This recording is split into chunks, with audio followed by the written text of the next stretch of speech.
I used to think silence was peaceful, the kind that settles over a room after laughter, the kind that comes with sunsets, long drives, and people who understand each other without needing many words. Then you left, and silence became something else.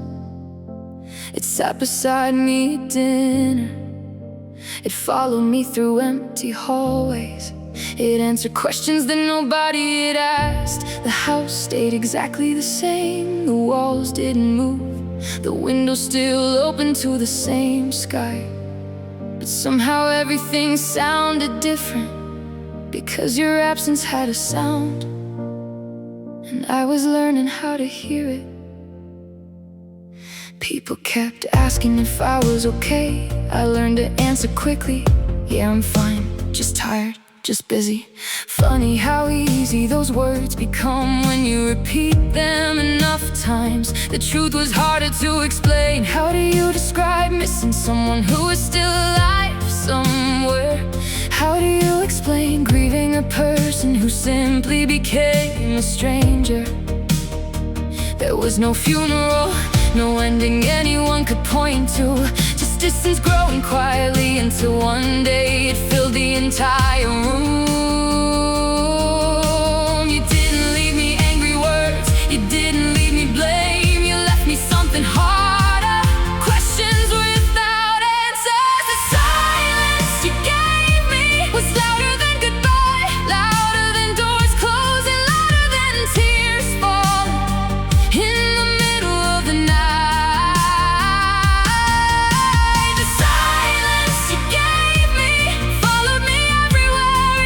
Seats beside me and messages never said.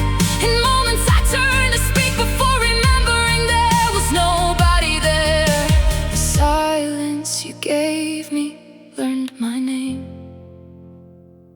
I kept searching for reasons. Maybe I missed the signs, maybe love had been leaving slowly while I was still decorating its room. I replayed old conversations looking for hidden meanings, pauses that lasted too long, smiles that didn't reach your eyes. The exact moment we stopped being us and started becoming memory.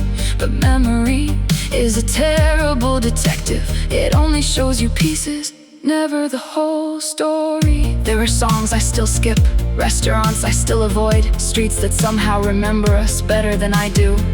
And every now and then I hear someone laugh the way you used to. And for a second, the world forgets what happened.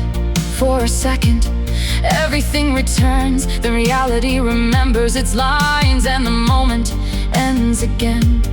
Maybe that's what healing is, not forgetting, just surviving the remembering. The silence you gave me filled every corner I had left. It lived between conversations, it sat beside me in crowded rooms. The silence you gave me became a language of its own, a language spoken by unfinished stories, missed chances, and love with nowhere left to go. I never wanted your silence, I wanted your honesty, even if honesty hurt more. There were nights I almost called, not to change your mind, not to ask you to come back, just to ask one question: when did you stop choosing us? Because somewhere between ordinary days, something disappeared. Not all at once, not dramatically, just quietly, like a light fading so slowly nobody notices until the room is dark. And maybe you had your reasons, maybe you were hurting too, maybe silence was the only language you knew how to speak when words became too heavy. I try to remember that sometimes, because anger is easier than understanding, but understanding lasts longer. The silence you gave me taught me things I never wanted to learn: how to eat alone, how to celebrate alone, how to carry memories without dropping them. The silence you gave me forced me to meet myself again, the version